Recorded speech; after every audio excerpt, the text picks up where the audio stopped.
Hello, you wonderful people, and welcome to another episode of Not Too Comic Book. This being a show where I talk about TV shows that are adaptations of comic books. For today's episode, I'm going to talk about Sweet Home Season 1, Episode 3. A lot of really interesting things went down in this episode, so let's break it down. So we had that really interesting opening with Hyun, where it seems like instead of staying at home, it's almost like an alternate reality where he went on a trip with his family, but they still all ended up dying in a car crash except for him. Now what was interesting is even he was like, wait, I had this nightmare and like I don't remember what it was. It's everything that's going on in reality. And he's talking to his uncle, but he's like, wait, did I even have an uncle? Which you would assume if he had an uncle, they would have taken him in, but because I don't think that was someone at the funeral, not unless it was.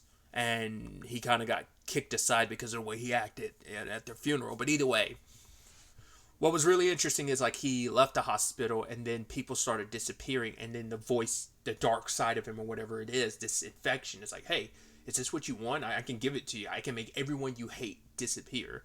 Because I think maybe his circumstances have made him kind of loathe. I mean, obviously it's led to a lot of self-loathing, but I think it's made him lash out against the world, especially when you look at that argument he had with his family in this, sequence in his head where he was talking about his dad, like, hey, you might use your money to take care of me, but you still neglect me. And he even talked about, like, oh, I hear the shit you talk about. He was talking to his sister saying, like, hey, I know the shit you talk to your friends about me. You don't want to end up like me. And even he was like, Mom, you kind of were okay with whatever. I'm wondering if the person who started a lot of stuff with Hyun, like, kind of led to everything the fallout to everything. I wonder if that main person comes from a very respectable family. So despite everything they did, they didn't suffer any ramifications, even though he made Hyun's life a living hell. Once again, we have no idea why.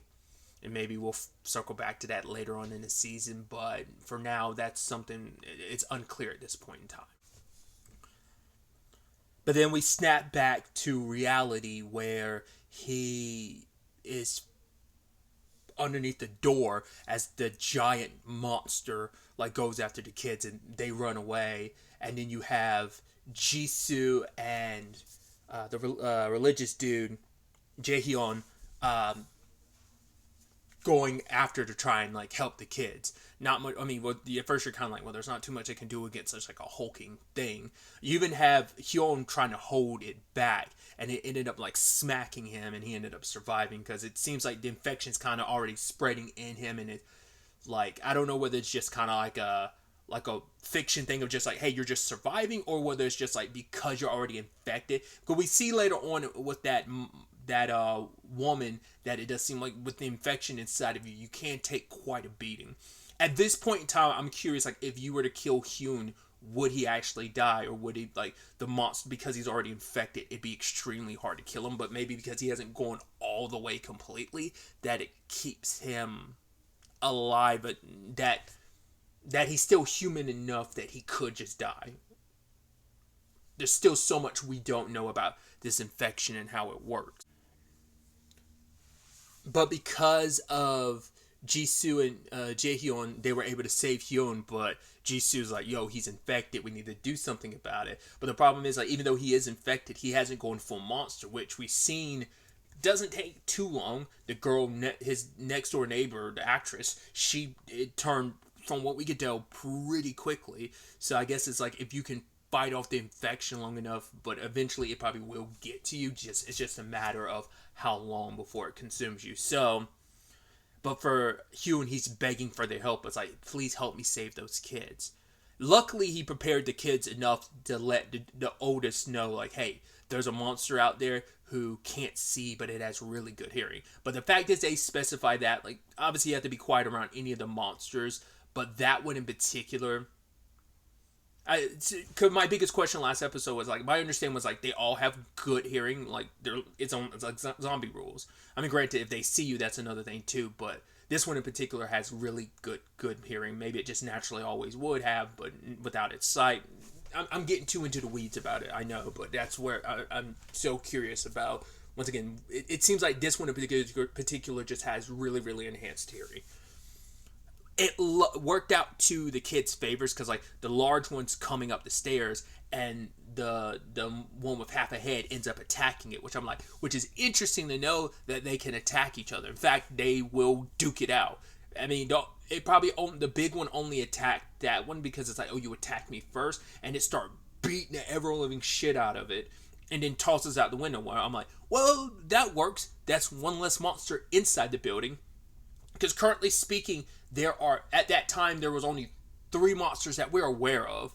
There's the hulking thing. Well, because there are also stuff in like the parking garage area below, so that also has to be considered too. But like in the main part of the building, there was only 3. The one that Sang-wook was like kicking the hell out of last episode, there's no guarantee that it's definitely not no guarantee. There's no way it's dead. It's just like knocked out of commission for now. So it's probably still somewhere in this building. But yeah, the hulking creature was after the kids, and they were running, asking for help because they were going around to all these different doors. Because I'm like, we don't know, because we know a good chunk of people, at least of the cast we've met so far. A lot of people are on the first floor or at the entrance, but how many people are still upstairs that are just like locked away in the rooms? How many monsters are just running around that no one's encountered yet? There's a lot of that. So, but they start knocking on all these different doors, and luckily, well, the monster found them, but that lady, I wasn't expecting her to come back into the story this way. The woman who is still holding on to that stroller, even though her baby's not there, and she's trying to protect the kids. She's like, hey, like, leave the kids alone. And the monster attacks her, and reality kind of sets in when it steps on the stroller, and she's like, right, I always knew that my baby was gone. It's like in this moment she came to the realization about, like, I've always known on some level. I didn't ever want to fully acknowledge it, even though I did know. And the monster starts attacking. I was like, damn, like, luckily Hyun and the others showed up. I was like, the kids are safe, but it's like, oh, poor lady. And then she gets up and attacks the monster because she's infected now, and because I think they're all driven by their desires, and like that's what this infection is all about. But once you give into like your desires, that's when the infection starts taking root. But it's just all about whether or not you completely succumb to it, which Hyun didn't, and nor did this lady. She was going for the throat with this thing. I love Jisoo comes up kind of aiming for its nuts, like, and then Jaehyun is like, no, I got this. This thing won't get me, and he runs off to like thwart it, so it doesn't go after the others, leads it away. I was like, are you really about to duke it out with this thing? And especially when he gets cornered, and he's talking about how the fact of the matter is, like, if you got the Lord by your side, he will be your friend or something like that. And the thing charges, and he ducks out of the way, and luckily it flings itself out the building, which are like, hey, that's good. That's at least 2 monsters out of this building. So we don't know how many are in here, but at least that lessens it a little bit by having that thing not here. So that's good. I mean, granted, it could probably always bust its way into the building, but if it's distracted by stuff on the outside, it won't. These things aren't intelligent. They're just kind of going by this monster instinct, so it's not like they have the intelligence to go inside, to think and have the rationale to be like, oh, there's people in there, let me go inside to eat or whatever. So, and once again, I did also forget, like, the monsters duking it out shouldn't be too much of a surprise, because I think we see some of them duking it out a little bit in the first episode, didn't we? I'm trying to remember if we did or not in that scene at the very end of the first episode. I don't remember off the top of my head now. Jisoo was going to attack that woman once she saw her hands. I was like, damn, the lady's already infected. She's not turning back like Hyun does, but then the moment she looks at her and she's like, are the kids okay? And then Jisoo kind of puts her bat down and is like, they're safe, and she reverts back to human. So it's like, right, she was just, her desire was to protect those kids, and she, like that, I guess you can compare it to like that maternal strength kicked in that moment. So Jisoo points her towards 1408 Doo-sik's apartment, where Hyun had shown up with the kids. So that happened. Jisoo went to track down Jaehyun. Luckily, he's alive too. But for her, it's like, hey, you idiot, don't do that. Like, you could go see the Lord at any time later. Don't go running so fast, like, to try to be so quick to meet your maker so quickly. But he's kind of like, no, it's okay. Like, he's kind of omnipresent. Like, I don't have to worry about meeting him. He's always there. He's always watching over. He's by our side always. So I love that they stopped by her apartment first, and he's like, wait, Jisoo, someone's been here. And she's like, wow, you can be rude sometimes. And he's like, oh, your place is... She's like, no, it's not always this bad. He's like, oh, okay. I'm like, I love the awkwardness, which I'm wondering, like, the fact is that that's the pairing that I'm like, is that eventually going to become a thing, maybe? I don't know, like, that's the first person, like, who... I mean, he helped her against the thing when he slashed half its head off. So they've been kind of by each other's side throughout this. So they're kind of a unit, a team. But yeah, we have everyone. Well, they gathered up stuff from her apartment, and then they left and met up in 1408. I wasn't expecting this little, not quite a big squad in 1408. So that's kind of interesting. They're all gathered around the table eating. I love that Jaehyun is not a drinker, but like Jisoo was like, "Nah, give me that," and like chugs it down. And Dusuk's like, "Wow, you can drink." He even tried to give Hyun one, but Hyun's like, "No, I don't." It's like, "All right, you're a minor. The fact of the matter is, once you become of age, I'll show you how to drink." But it's like, well, that day actually come, and just everyone's so quiet because, for one, the kids are here. You're probably not trying to have that conversation, that sincerity. Not sincerity, but like you don't want to have that realistic conversation around the kids. You don't want to be like very dour because no one knows how this is all going to play out. You hope for the best, but you never know. And especially because Hyun is on the younger side. I don't know how old Jisoo is supposed to be. I don't know if she's supposed to be like maybe a little bit older. Maybe she's supposed to be in her early 20s. But Hyun, he is a minor. He's like 17, supposed to be. So, and poor Dusik, because he's trying to be very... He's trying to handle the kids with care, because he's like, oh, like, what are your names? And what's their name? It's just like, oh, your names, they're so similar. Like, oh, your dad, like, your parents must have named you that, so you stick together. But then, like, the little boy is like, yeah, my dad, he named us, my dad. And then you have Jaehyun kind of look at him like, you idiot. And he's almost like, I'm sorry, I didn't know. Well, he already knew that their dad was dead, but he didn't know it was going to... He was just trying to have a conversation. He was just trying to, talk. And it just led to that. So he didn't mean anything by it. Poor guy, trying his best. We also catch up with Sang-wook. He goes back to his room and sees that the guy that was taped up is gone. And it's like, huh, interesting. And the guy had left a message on his television in blood and like, oh, I'll find you again, asshole. I guess he wrote that before he left with Jaehyun and Jisoo, because the fact is he took the time to do that while he went to get the hammer. That's the only time he would have been able to do that. So that's kind of interesting. Well, he did go off on his own, so he easily could have circled back around to do that after the fact. Because he was only in there for like a second when he went to get the hammer, so it must have been like after he separated from them last episode. Well, to be fair, they met him last episode and separated from him at the same time, so. But, Sang-wook is just in his room, taping up his wound, and just sitting back.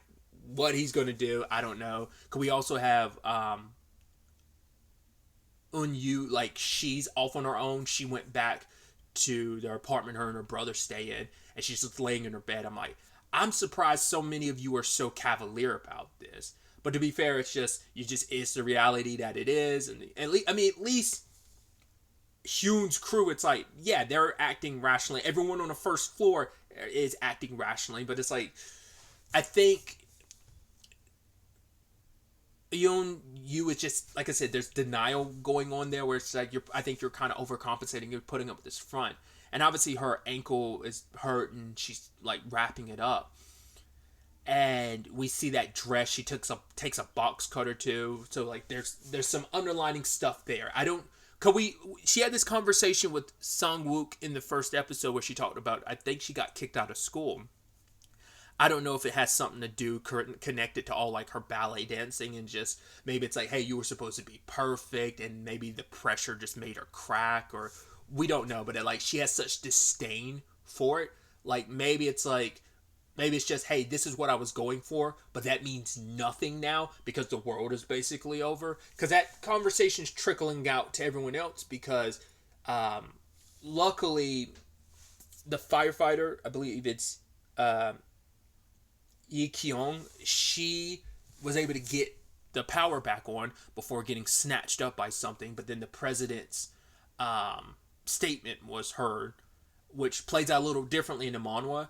It just, all you see is like his nose is bleeding, and then like the footage cuts. That's about it. In this case, it's like, no, like it went on for a little bit. You saw him getting shot by a soldier, and then even then, like other soldiers are coming to grab him and stuff, and someone else was shooting at him. So a little more, like, I guess the hammer at home even more, like, yo, this is really bad. It's like, yo, did our president just die? Everyone's freaking out. That guy in particular, the one who later on wants to go see his mom, because he's like, oh, he had this message on his phone to do. It's like, oh yeah, you got the job, but it's like, yeah, but what does that matter? You know, he's like, I've spent 5 years studying for what? But the guy's like, hey, like the fact of the matter is, the world might return to normal, so you don't want to just give up. You know, just because the president might be dead doesn't mean we're dead. We're still alive, and the world could find a way to go on from here. So don't completely give in and don't completely give up. You do have a Seokhyun who is locking himself inside of his store, and he won't share any of his food. We kind of got into that last episode a little bit, but you feel bad for his wife because she has no choice but to stay with him, because it's more like a, you're my property along with this entire store, so you're staying here with me, and no one's, you know, she's more property than wife, so she kind of gets dragged along. She doesn't want to be a part of all that. She wants to, I'm sure she wants to share and help, but there's only so much she can do with that controlling bastard still alive. It's got to eventually be a plot point where she gets infected and ends up killing him, right? It feels like that has to be like the poetic end for that, just the way he treats her and the way he acts. Like, the fact is, she has to be his undoing. Well, his real undoing is being a complete another asshole, but you get the point I'm trying to make. But then home dude that was captured by Samwook comes downstairs. He's got a suitcase. He's like, yeah, here, I got all this food. He's handing it out. I'm like, why are you being so generous? I was like, this guy has been giving creepy energy since episode 2. And then the lady with the dog ends up noticing the suitcase, like there's blood in it. I was like, well, he was alone for a while. And it's like, well, last time we saw you, you were wearing different clothes and you did not have that suitcase. So I can only assume he stole that from someone else. There might have been some other survivors he came across that he killed to get that from. Maybe the clothes as well. Because he said, like, oh, someone broke into my home and I was burglarized. Because who knows if that room is... Well, it depends on when Sun Wook came back, whether or not the door was closed. Because if the door was closed, you'd have to put in a code. Well, no, because he did know the code. The guy who was taped up, he did know the code, because that's how... I forgot that. That's how Jisoo and Jaehyun got into his room in the first place. So maybe he was... That probably was his room that Samwook broke into, and maybe they just left the door open when he got the hammer. He just never came back, and Samwook was just able to come back in, no problem. I mean, maybe he also knew the code to the room. Who knows? But it's like, yeah, that might have been his room, or maybe he just memorized the code. I have no idea, because maybe it was true about, like, oh, I was burglarized, but it's like, something's off about that dude. And the fact is that the lady with the dog noticed it, and the dog's kind of barking. You know, animals are sensitive to, you know, they pick up on stuff humans can't. It's like, okay. And she's kind of like, she's the only person that turned down any food. So I'm like, especially because she made such a point of it this episode of like, oh, like, I'm never gonna, because Yeon Hyuk was looking for his sister, and she's like, lost touch with his sister, and she's like, oh, but she's like, Bomb, don't worry about it. I will never leave. I will never separate from your side. So I'm like, your dog's going to get super murdered by that dude. I'm just guessing right now. But also, like, you're the most suspicious of him, so that's definitely going to be an issue. So we'll see how that turns out. Speaking of Hyuk, he ended up sending out a message around the building, being like, hey, if you are still alive, come down to the first floor. It's a lot safer. And sadly, that's when stuff starts popping off. Because home dude starts going, the two dudes that were talking earlier, like, oh, we should go out. It's clear out. It seems like maybe the monster's going away, which I'm like, that's pretty stupid. I'm like, they're probably luring you into a false sense of security. Because, I mean, up until this point, it had been, like, nighttime-ish. So I'm like, do these things, like, hibernate during the day? Maybe some of them do. Maybe all of them do. Who knows?